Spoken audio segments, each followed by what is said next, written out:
Halo guys, welcome back to Enviro Warriors YouTube channel.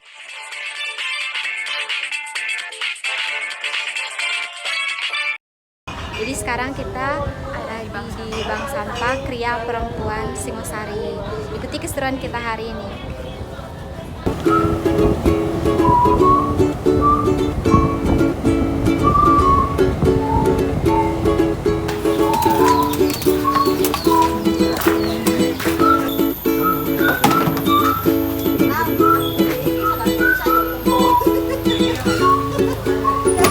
Nah, di 2016 berdiri Bank Sampah Kria Perempuan. Terus karena luasnya wilayah, 2017 kita mendapat bantuan roda 3 dari Dinas Lingkungan Hidup Kabupaten Malang. Bank Sampah Kria Perempuan tidak punya gudang. Satu hari kegiatan selesai kita setor. Satu hari selesai kegiatan kita setor. Kita hanya mengambil beberapa persen untuk kegiatan membuat daur ulang. Jadi seperti itu. Cuma kalau apa sih bank sampah itu? Kalau bank sampah itu kita harus punya sesuatu yang berbeda. Jadi kita hanya tidak sampah yang bernilai ekonomis kita kumpulkan tidak, tapi kita ke masyarakat itu kita memberikan teknik kompos, biopori, terus juga membuat enzim seperti itu. Jadi nasabah sampah itu mereka akan mengenal yang namanya gimana sih ngompos, gimana sih bikin biopori. Paling tidak itu pengetahuan dari bank sampah. Jadi berharap bahwa pilah sampah dari rumah itu bisa mereka lakukan secara mandiri. Itu manfaatnya bank sampah. Jadi bank sampah kami berbeda dengan bank sampah yang harus menyiapkan gudang dulu baru berkegiatan. Tidak, kami tidak punya gudang. Jadi seperti ini kegiatan kami. Selesai hari ini kita setor, selesai bersih. Kita hanya mengambil persentase sedikit saja untuk kita buat dulu. Seperti itu. Karena tapi kalau memang nanti kami diberikan rezeki ya kita tidak tahu. Mungkin cita-cita kami ya akan jadi bank sampah Indo. Sementara ini Kria Perempuan jadi bank sampah klaster. Banyak binaan di Kecamatan Singosari. 2021 kami dapat pickup ini dari PLN Peduli. Jadi saya belum nggak punya gudang, tapi saya punya pickup untuk pengangkut. Itu hasil dari kita presentasi 16 bank sampah di Kabupaten Malang. Jadi saya karena tahu kami sering punya unit-unit yang banyak sekali. Jadi memang sosialisasi dulu, kita bentuk kepengurusan, itu kami lakukan. Setelah itu selisih 1 bulan biasanya akan penimbangan seperti ini. Karena apa? Kan setelah sosialisasi 1 bulan mereka belajar milah sampah dari mana. Nanti teknik itu akan kita cek pada saat penimbangan seperti ini. Ini nasabah sudah bisa apa belum? Kalau belum bisa kita dampingi terus sampai benar-benar bisa. Kalau benar-benar bisa lumayan, akhirnya kan mereka sadar dari rumah itu sudah tahu, oh ini botol disendirikan, oh ini kardus disendirikan, mereka paham dengan berjalannya waktu. Ya nggak gampang, tapi buktinya kami bertahun-tahun bisa Jadi nanti bank sampah ini nasabah setor sampah hari ini kita catat, ada buku transaksinya. Setelah itu nanti setiap Ramadan awal bulan kita bagikan tabungan tersebut. Jadi kan lumayan. Nanti akan saling bersaing toh, akhirnya tahu. Oh kenapa ini lebih banyak? Oh ini kok sedikit? Akan dilihat dari buku transaksi. Ternyata sampahnya masih campur. Sampah campur nilainya murah. Sampah terpilah nilainya akan per item. Ada putihan, ada bodong, ada kerasan, ada duplek, ada kardus kan gitu. Jadi mereka memberikan pemahaman seperti itu nggak gampang. Kan kadang orang mikirnya sampah kok diatur terlaluan kan gitu toh. Kadang kok kita kayak orang pelit banget sih. Wis kayak nongkrong lah, nggak apa-apa diberikan ke orang. Bahkan kita terima kalau mau sedekah sampah kita terima. Maksudnya kalau ada bank sampah, kami bank sampah Kria Perempuan mengambil persentase dari 15%. 15% itu untuk admin 5%, untuk kas 5%, dan berbentuk door prize 5% tersebut. Jadi tetap kita kembalikan ke para nasabah. Nah, 5% kas itu kita bagikan ke duafa. Jadi memang kita lebih banyak sosial. Tujuan di awal apa? Bahwa kalau ada bank sampah itu manfaat untuk lingkungan sekitar. Jadi itu tujuan kami. Kan pemahaman seperti itu tidak mudah. Tapi ternyata kami bisa. Dan dari awal sampai sekarang pun pengurus itu adalah ibu-ibu. Berarti mereka kan tetap sampai sekarang mau membantu. Nah, kalau kebetulan memang yang cowok anak saya karena dia relawan. Dia relawan. Mau saya bilang ke dianya apa? Saya punya 2 orang anak cowok yang jadi relawan semuanya. Kebetulan yang satu kerja. Itu saya hanya minta mereka adalah waktu dan tenaga. Karena apa? Saya katakan ini adalah karakter, pembentukan karakter. Anak-anak saya harus bisa bersosial seperti saya lakukan. Nanti kapanpun bisa meneruskan apa yang saya lakukan. Jadi tidak hanya kita menghitung semuanya uang, tapi ada nilai sosial. Sosial itu nanti akan berjalan jadi sosial entrepreneur kan gitu. Mereka akan bisa berpikir, oh ini sosial tapi juga bisa menghasilkan. Kan begitu seperti itu. Kalau dulu masyarakat nggak peduli dengan sampahnya, sekarang kan mereka memilah dari mana. Yang dulu pokoknya dibungkus dibuang, yang penting mereka bayar iuran. Sekarang nggak seperti itu. Mereka tetap membayar iuran toh, tapi sampah tetap terpilah dari rumah. Memanusiakan manusia. Oh iya, kalau mereka mau sedekah ke penarik sampah, kan dia sudah tertolak. Sampah sudah rapi dimasukkan ke masa nggak berserakan di sebelahnya tempat sampah. Kan masih banyak orang buang sampah seenaknya karena masih tertutup, dia lempar di sampingnya, nggak mau buka, naruh dalam. Nah kan gitu. Itu perilaku kita di masyarakat seperti itu. Nah, dengan adanya bank sampah kita yang mengedukasi masyarakat. Apa semuanya bisa seperti itu kan?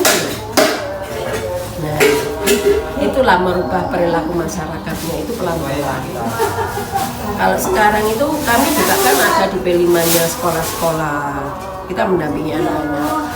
Dulu anak-anak itu yang kalau lihat sampah itu uwek sampai bidungnya. Sekarang kan enggak. Ayo bikin apa ini? Bikin ekobrik loh.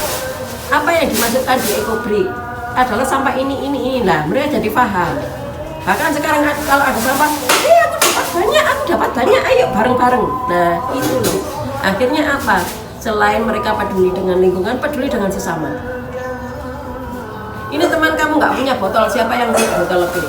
Saya, Bu. Oke, kasih dia. Siapa yang mau ngasih 1 bungkus kemasan ke temannya ini, kalau semuanya dapat, dia akan bisa mengerjakan tugasnya. Akhirnya semuanya ngasih satu. Akhirnya dia yang tidak bisa mengerjakan, dia jadi mengerjakan. Nah, perubahan perilaku seperti itulah kami tanamkan. Nah, itu imbasnya tentang lingkungan. Ini loh yang namanya bank sampah. Tapi tidak semua bank sampah melakukan seperti kami.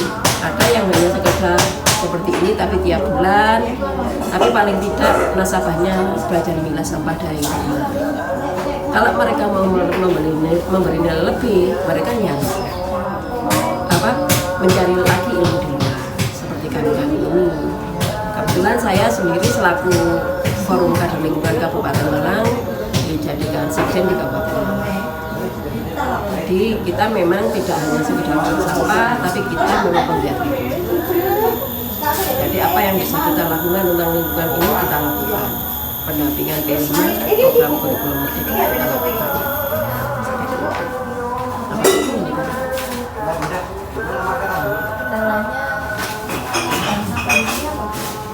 Kepedulian masyarakat tentang lingkungan. Kalau dihitung persentase kita 0, berapa dengan penduduk. Dalam artian apa? 1 RW kurang lebihnya 750 kakak. Tapi kita hanya punya nasabah 140.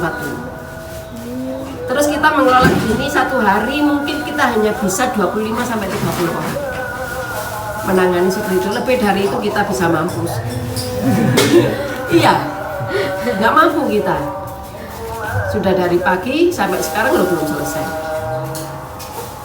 Kalau kita nggak punya gudang, kita akan payah. Punya gudang pun akhirnya kita punya lahan pekerjaan. Iya. Kalau kita menangani 50 orang saja satu hari, itu nggak dari pagi sampai maghrib baru selesai. Itu mereka sudah belajar memilah. Kecuali kalau mereka tidak memilah, tambah bagaimana lagi. Jadi seperti itu. Ini tinggal milah, naruh sini, naruh sini, naruh sini, sudah seperti itu. Tadi kita lakukan mulai jam 8 tadi. Jadi memang nggak bisa. Saya lakukan bank sampah ini kayak hari ini ada di sini, nanti Senin di RW 10 seperti itu. Giliran di beberapa tempat. Kita nggak bisa menjadikan satu seperti itu, nggak bisa. Pernah 3 hari kita sampai 3 hari karena membludaknya masa yang setor. Iya, kita batasi kan setor sampai jam 12.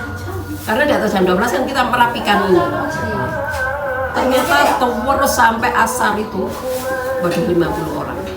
Kita total dari data 50 orang payah. Jadi kita batasi karena cuaca juga. Di atas jam 12 sudah kita power. Jadi Pak tadi kan saya bilang toh, kalau di atas jam 2 kita sudah waktunya selesai, kita nggak bisa nunggu. Karena ya seperti ini. Ini kita biar nggak kehujanan, jadi di sini selesai nanti kita setorkan. Kurang lebihnya kalau kami minimal 600 kilo sampai 1,2 ton. Iya, karena kita kan sudah bukan sekedar unit. Ini sudah lumayan, padahal ini harga turun semua. Tapi karena kita sudah peduli dengan lingkungan, mereka kan nggak menghitung harga, nggak menghitung tentang berapa apa itu yang enggak sekarang. Harganya berapa sudah nggak berpikir begitu. Kita pokoknya intinya nabung sampah dan itu sampah dibuang di tempat sampah atau dibuang ke sungai atau dibuang ke sawah. Kan kadang-kala ada perilaku masyarakat berangkat kerja sambil jalan buang sampahnya di sawah tetangga. Jadi itu juga memicu kami untuk membentuk bank sampah. Sampah yang dibuang ke sungai, sampah yang dibuang ke sawah tetangga yang akhirnya jadi bentrok. Itu juga visi misi kami di awal. Akhirnya kan nggak mungkin yang ikut bank sampah buang sampahnya di sungai, nggak mungkin yang ikut bank sampah buang sampahnya di sawah tetangga, karena tahu kresek pun mereka setorkan. Kita nggak peduli sama kresek itu harganya cuma 200 ribu rupiah, nggak peduli. Yang penting kalau kita setorkan kresek itu ke bank sampah, kresek itu tidak hanyut ke sungai, tidak ke laut, dan tidak dimakan paus. Berarti kita melindungi paus juga. Kita nggak dolim kepada paus. Nah, kita nggak dolim ke makhluknya Allah. Itu selalu. Itu yang saya sampaikan ketika edukasi masyarakat, sosialisasi edukasi itu yang kita lakukan. Bahwa kita nggak akan dolim seperti itu. Itu yang penting. Jadi bank sampah bukan sekedar bank sampah, kalau sampah kering yang bernilai ekonomis, dapat uang, apa bedanya dengan rombengan? Ini yang pola pikir ini loh yang harus dirubah. Kalau bank sampah itu ada nilai edukasinya. Bank sampah itu punya tanggung jawab. Seperti yang kami lakukan seperti ini, setiap kita selesai kegiatan kita sampaikan ke daerah Kabupaten Malang bahwa ini yang kami lakukan. Ini kalian tahu apa? Sampah apa? Kaleng. Kaleng. Ini sama. Iya. Kalau ini jenisnya oplongan kalau kita bilang, atau seng. Kalau ini aluminium. Harganya berbeda banget. Jadi cirinya gampang. Nah, kalau di situ gelas top. Kalau ini kita berikan aja gelas leo. Dan ini kalau kita tempel magnet ini nggak ada. Jadi ini harganya beda. Kalau ini hanya 1.500, ini 8.000 bisa, 6.000 bisa. Gitu. Tapi Tapi kami juga minyak jelantah. Ini mijel. Minyak jelantah. Ini juga kita berikan.